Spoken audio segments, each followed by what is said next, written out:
नमस्कार, आदाब। मैं शरय यासिर, स्वागत है आप सभी का सियासत टीवी के हिंदी समाचार में। सबसे पहले देखते हैं हेडलाइंस।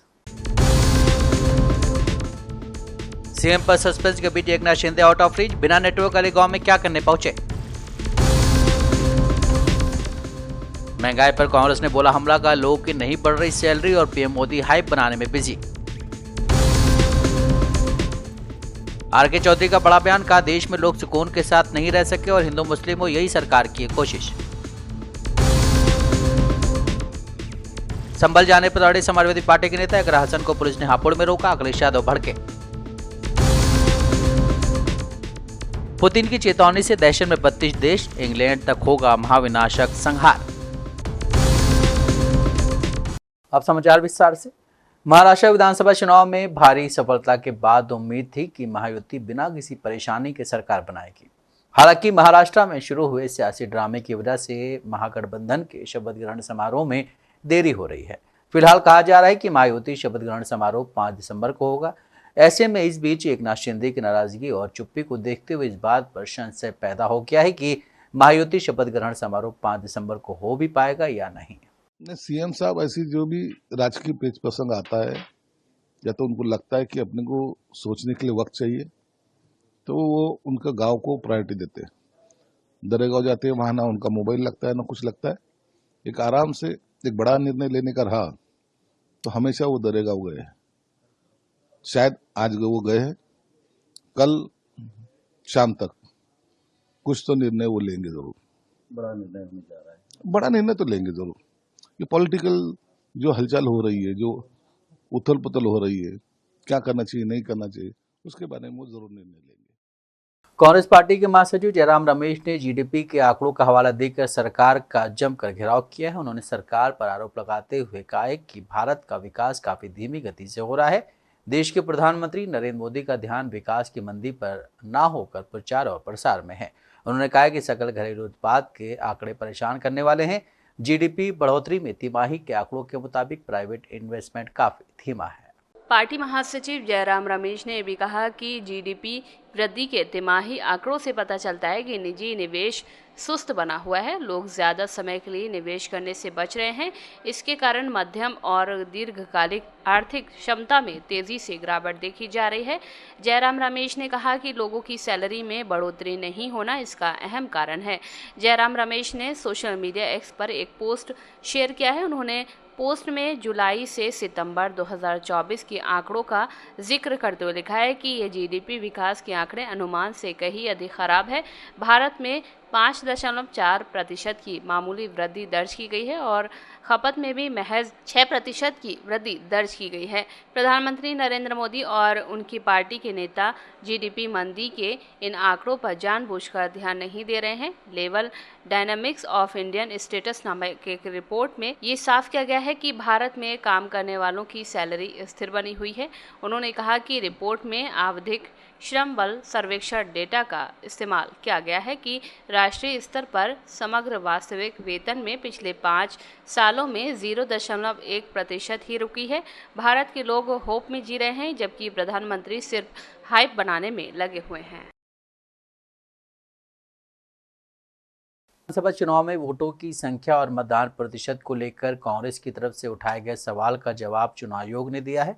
चुनाव आयोग ने आज कांग्रेस को दिए जवाब में कहा है कि मतदान के दौरान पोलिंग एजेंट को मतदान प्रतिशत और कुल वोटों की संख्या की जानकारी लगातार दी जा रही थी, लेकिन इसके बाद भी अगर कुछ और शिकायतें और जानकारी है तो चुनाव आयोग उनको विस्तार से सुनने को तैयार है।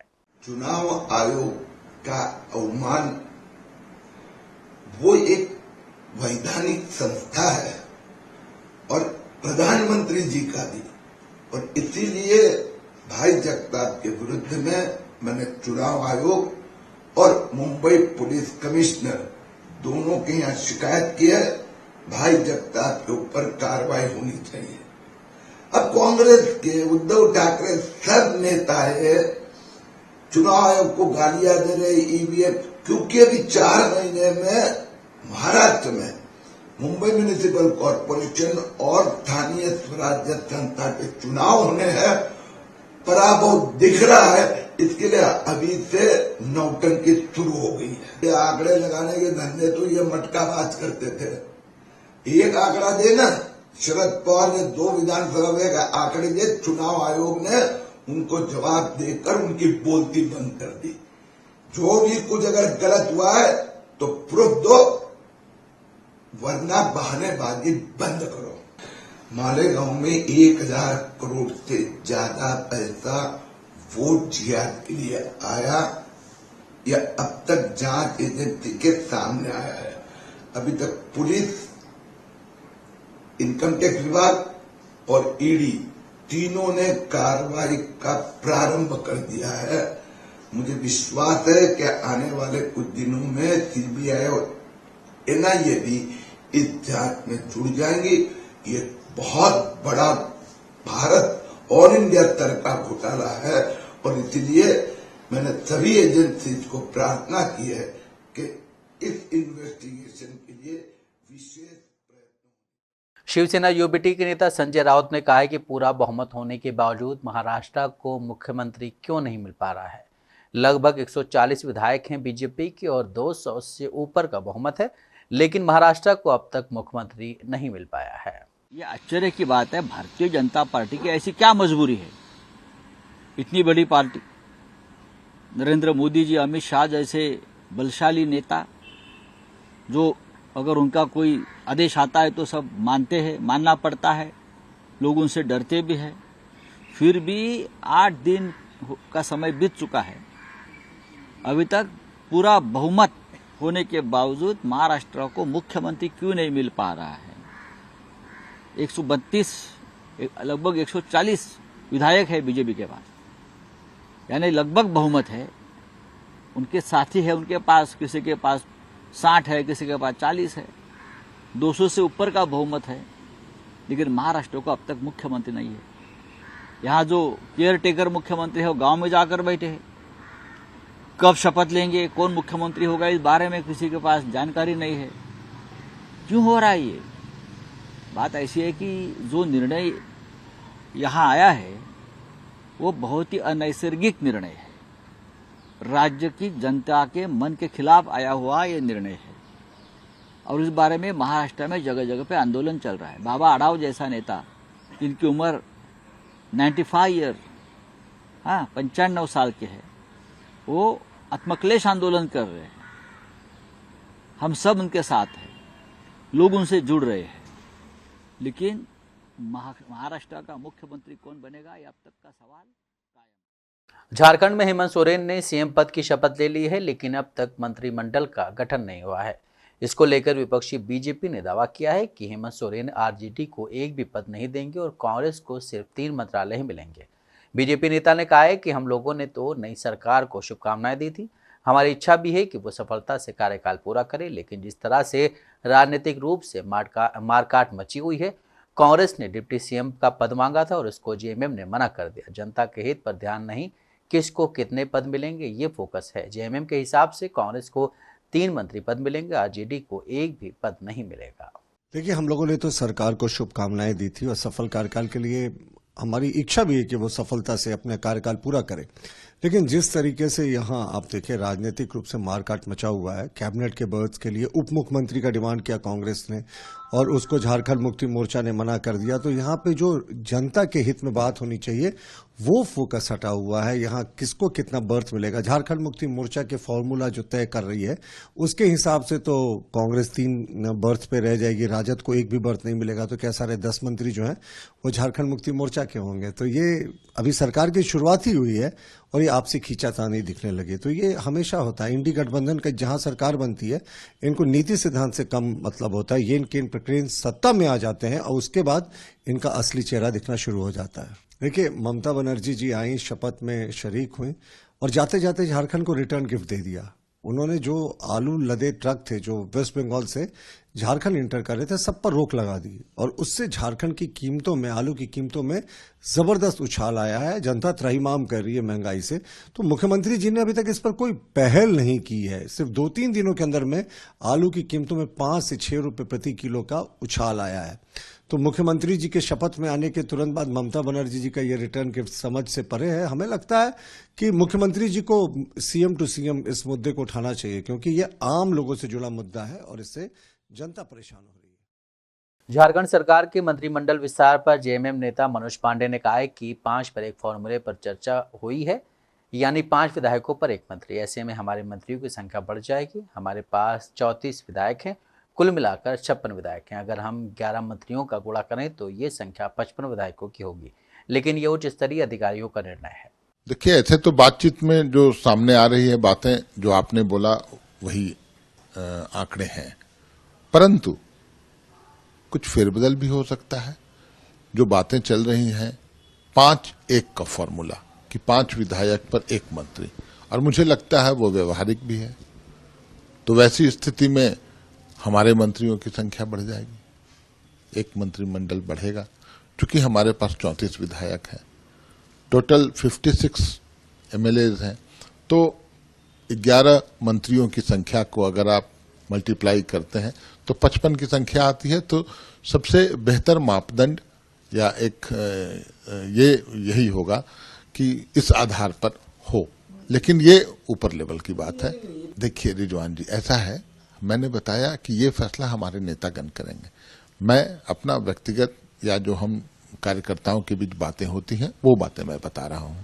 ये फैसला हमारा आला कमान करेगा, हेमंत सोरेन जी करेंगे और जो इंडिया गठबंधन के आला नेता है वो करेंगे। लेकिन अगर अनुपातिक रूप से आप देखिएगा तब तो यही फॉर्मूला फिट करेगा, और उसमें कोई देखिए कहीं कोई मतभेद मनभेद नहीं है। कांग्रेस के लोग भी बहुत संतुलित और बहुत संयमित हैं। बातें होंगी, जो निष्कर्ष होगा सर्वसम्मति से होगा। नहीं, वैसा देखिए कोई डेडलाइन थोड़ा ही है। 4 विधायक हैं, मंत्री पद जब 1 में उनको मंत्री पद मिल सकता है तो 4 में क्यों नहीं मिलेगा।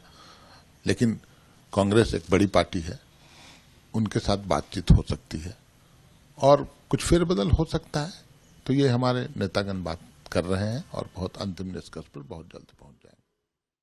वहीं अमेरिका में अडानी को दोषी ठहराए जाने पर विदेश मंत्रालय के बयान पर सीपीआईएम नेता वृंदा करात ने कहा है कि एमआईए का बयान बेहद आपत्तिजनक है। क्या ये हमारी सरकार के लिए निजी मामला बन जाता है, जब अमेरिकी अदालत ने दावा किया है कि सबूत के साथ कि हमारे सरकारी अधिकारी और नौकरशाह इस मामले में शामिल हैं। ये हमारे देश के भ्रष्टाचारी कानून के बिल्कुल खिलाफ है। विदेश मंत्रालय ये कहकर क्लीन चिट कैसे दे रहा है कि ये मामला निजी संस्थानों और अमेरिकी सरकार से संबंधित है। एमए का बहुत घोर आपत्तिजनक बयान है।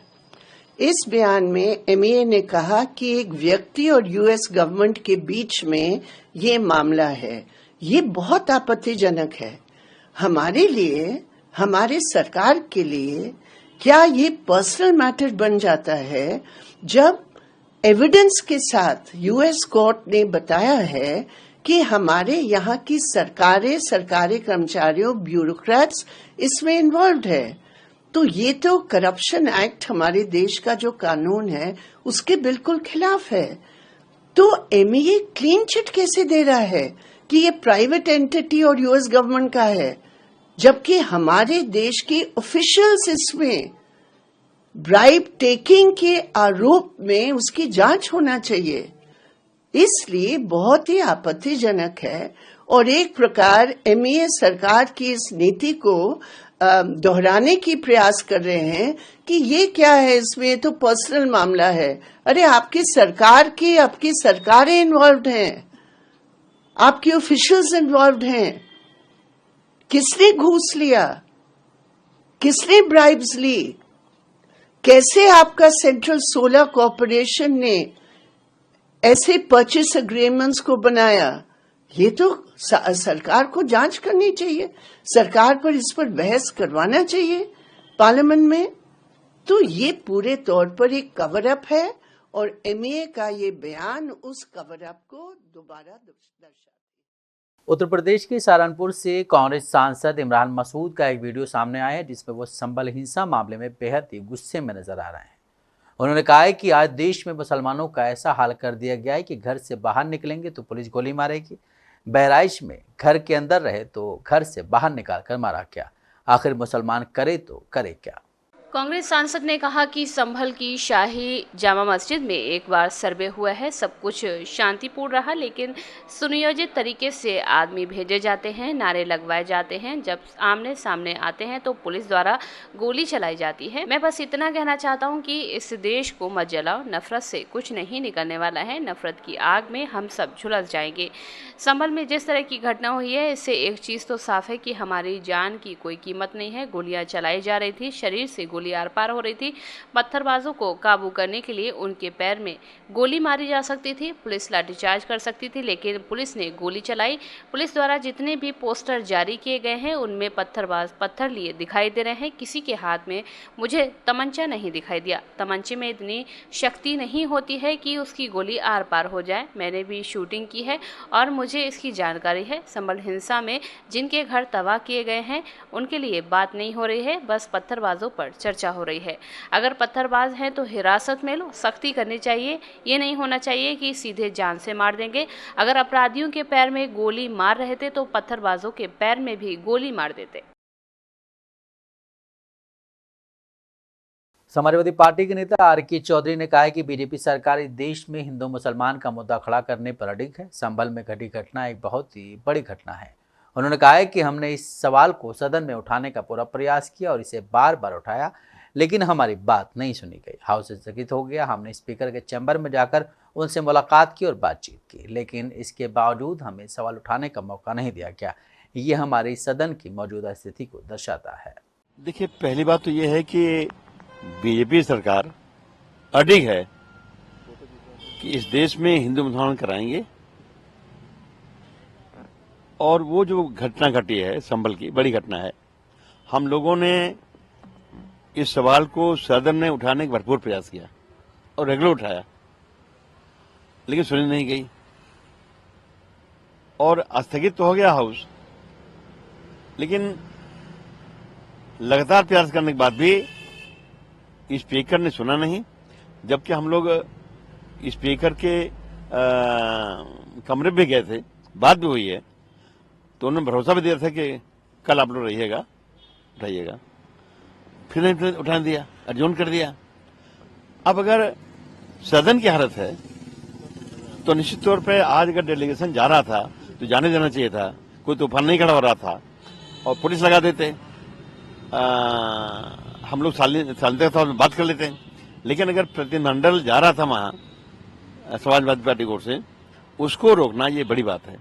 कहीं से भी ये सरकार नहीं चाहती कि देश में सुकून से लोग रह सकें। यूपी के संभल में जामा मस्जिद परिसर में सर्वे के दौरान भड़की हिंसा पर जमकर सियासत हो रही। समाजवादी पार्टी का 15 सदस्यीय प्रतिनिधिमंडल आज संभल जाना चाह रहा था, लेकिन प्रशासन ने इसकी इजाजत नहीं दी। संभल में डीएम के आदेश पर धारा 163 लगा दी गई है। कई सपा नेताओं के घरों के बाहर पुलिस के जवान तैनात कर दिए गए हैं। इस पर सपा मुखिया अखिलेश यादव ने बीजेपी सरकार पर यूपी में प्रशासन के मुद्दे पर नाकाम रहने का आरोप लगाया। अखिलेश यादव ने पोस्ट पर यूपी प्रशासन पर हमला बोला है। और अब संभल जाने का समय भी खत्म हो गया है। अब हम चलें भी तो संभल नहीं पहुंच पाएंगे, इसलिए प्रतिनिधिमंडल अपने राष्ट्रीय अध्यक्ष से हम लोग बात करके फिर से तय करेंगे, प्रतिनिधिमंडल हर हालत में संभल जाएगा। दूसरी बात यह है कि समाजवादी पार्टी ने ये निर्णय लिया है, हमारे नेता अखिलेश जी ने कहा है कि जो मृतक हैं, गोली से मरे हैं वहाँ संभल में, उनको समाजवादी पार्टी अपने तरफ से 5-5 लाख रुपया उनको देगी। तथा दूसरी बात है, हम लोग मांग करते हैं कि मृतक परिवार को जहां समाजवादी पार्टी ने 5 लाख दिया है, वहीं सरकार को 1 करोड़ रुपए देने चाहिए। ये हमारी मांग है कि 1 करोड़ रुपया मृतक परिवार को दे। तीसरी बात यह है कि संभल की जो व्यवस्था है उसमें निष्पक्ष ढंग से उसकी जांच होनी चाहिए। और हम लोग अब दूसरे दिन किसी दिन राष्ट्रीय अध्यक्ष से बात करके, जैसा मैंने कहा, फिर से प्रतिनिधिमंडल तैयार बनाएंगे और हम लोग वहां जाएंगे। आज अब जाने का समय नहीं है, इसलिए ये बात कर रहा हूं और फिर आपको दोहरा दे रहा हूं। समाजवादी पार्टी संभल में मृतकों को 5-5 लाख रुपया देगी और सरकार से मांग करती है कि 1-1 करोड़ रुपया दें। ठीक है, और कोई सवाल? कितना आप लोग कितना पैसा दे रहे हैं समाजवादी पार्टी की? कुछ धनराशि दे रही है? 5-5 लाख रुपया समाजवादी पार्टी माननीय अखिलेश जी ने देने की घोषणा की। अखिलेश यादव कब देंगे, मतलब कब दिए समाजवादी पार्टी, कब देगी? अब ये आज घोषणा की है, 2-1 दिन में दे देंगे। वहाँ हमारे यहाँ नहीं घोषणा हो जाए 4 महीना लगे, हमारे यहाँ घोषणा होता है, अखिलेश जी तुरंत उसको दे देते। बिहार के मुख्यमंत्री नीतीश कुमार ने आज दावा किया है कि प्रदेश में सब कुछ मेरा किया हुआ है। बिना नाम लिए उन्होंने कहा है कि पिछली सरकार में कुछ नहीं हुआ था। ये बातें सीएम ने पटना में मीडिया से बात करते हुए कही है। दरअसल नीतीश कुमार आज गांधी मैदान में कृषि यंत्र मेले का उद्घाटन करने पहुंचे थे, जहां उन्होंने लालू राबड़ी सरकार पर जमकर निशाना साधा है। अरे एक सवाल है, स्मार्ट मीटर ज्यादा कृषि की खेती अच्छा होता है ना, शुरू से ही लगाया हुआ था, पहले कितना कम था, तो याद करिए ना, खाली आप भूलिएगा मत। वो हम लोग काम कराए 2006 से, और उसी के बाद कितना ज्यादा कृषि रोड मैप भी शुरू कराए, एक एक काम करा के जितना हुआ। इस तरह का तो कितना बार मीटिंग होता है, जहाँ जहाँ लोग बढ़ाई कराते हैं, जैसे भी बहुत अच्छा हो रहा है। कृषि का कितना अच्छा काम होता है, देखिएगा कितने प्रकार की खेती होती है। अब पहले कोई खेती होता था, याद करिए ना, खाली भुलाइएगा मत। लेकिन सर अरे याद करिए, अब कभी कोई कर पाया था? आपका काम बहुत लोगों को पसंद नहीं भी आता। अच्छा ठीक है, ठीक काम नहीं करते बहुत लोग। अरे कैसे नहीं करता, किया आज तक शुरू से हम लोग करवाए हैं। ये लोग जो काम कर रहे हैं, ये सब भी हम ही लोगों को बुलवाए हैं, और तब जो डिपार्टमेंट की तरफ से सब जगह से लोग करते हैं। इस बार देखिए, हर बार ज्यादा से ज्यादा लोगों को एक एक चीज को बताने के लिए किया जाता है, उसी के लिए यहाँ पर एक बार मीटिंग होती है। तो आज देखिए, आज तो कितना बढ़िया और करा है, हर बार होता है, इस बार और शुरू से जितना काम हुआ है याद करिए ना। राजस्थान के अजमेर जिला कोर्ट ने हिंदू सेना के अध्यक्ष विष्णु गुप्ता द्वारा दायर दीवानी मुकदमे में ईसाई केंद्रीय अल्पसंख्यक मामले के मंत्रालय और अजमेर दरगाह समिति को नोटिस जारी किया, जिसमें दावा किया गया है कि अजमेर दरगाह एक शिवलिंग के अवशेषों पर बनाई गई थी। सिविल जज ने नोटिस जारी किया और मामले की अगली सुनवाई 20 दिसंबर को तय की है। इस पर राजस्थान के मंत्री ने कहा है कि कांग्रेस ने हमेशा तुष्टीकरण की राजनीति करके लोगों को बांटा है। देखिए, कांग्रेस क्या बयान देती है वो आप सब समझते हैं। कांग्रेस ने हमेशा तुष्टीकरण के आधार पर लोगों को बांटने की कोशिश की है।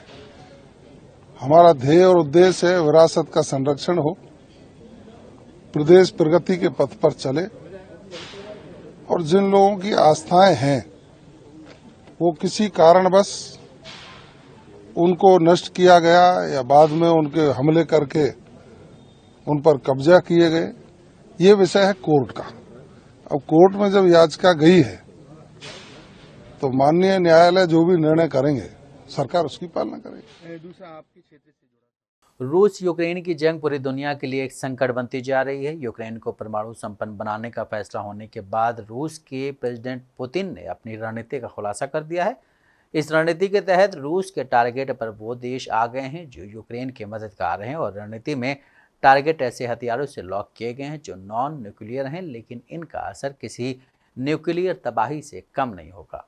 न्यूक्लियर हथियारों से न्यूक्लियर जैसी तबाही का ब्लूप्रिंट जारी किया है, जिसमें सिर्फ 24 घंटे के अंदर बारूदी बवंडर उठेगा और टारगेट पर है ब्रिटेन की राजधानी लंदन, जिसमें 4 सर्कल में विस्फोट होंगे, जिसमें 60 लाख से ज़्यादा लोग प्रभावित होंगे। ऐसे में जर्मनी की कैपिटल बर्लिन पर मिसाइल गिरेगी, जिसमें औसतन 44 लाख से ज़्यादा लोग प्रभावित होंगे। फ्रांस की राजधानी पेरिस में धमाकों में 11 लाख से ज़्यादा लोगों के हताहत होने की आशंका है। रोम में रूस के धमाकों से 44 लाख से ज़्यादा लोगों को नुकसान पहुंचेगा। इसी तरह नीदरलैंड की कैपिटल में भी लाखों लोग खत्म हो जाएंगे। पोलैंड की राजधानी वार्सा में धमाके से एक बड़ा क्षेत्र विलुप्त हो जाएगा। मैड्रिड में धमाका हुआ तो वहां भी ऐसा ही होगा। स्वीडन भी इस तबाही से बच नहीं पाएगा। फिनलैंड भी रूस की तबाही से भारी नुकसान में पहुंच जाएगा। टारगेट तुर्की की राजधानी अंकारा भी है, जहां विनाश का बवंडर उठेगा। ऐसे ही कर्नाटक के ओटावा में भी तबाही का प्लान तय किया गया है, लेकिन इस तबाही में हथियार सिर्फ ओरेशनिक नहीं होगा, सूरज सतह जैसे तापमान में भस्म करने के हथियार कुछ भी हैं, जिसमें secret fighter jet, secret cruise missiles, secret long range drone, secret hypersonic weapons, secret gliding vehicles और सीक्रेट थर्मल रेडिएशन वेपन शामिल हैं।